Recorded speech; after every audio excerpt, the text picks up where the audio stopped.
Hey guys, what's up? Welcome back to another video of our channel. Today in this video, I'll show you how to create a Google Meet link. So without wasting any more time, let's start our today's video.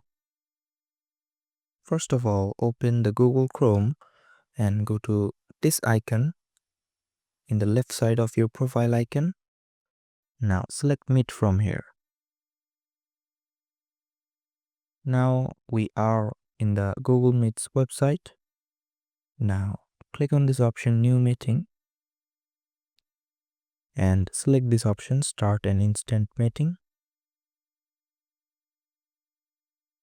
Our meeting has been started and now you can see there is a link here available here. You can copy the link from here and this is the Google Meet link.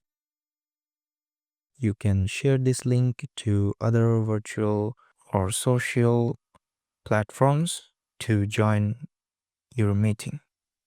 So that's it guys, hope you like this video. If you found this video helpful, don't forget to hit the like button and subscribe to our channel. Till then, bye bye.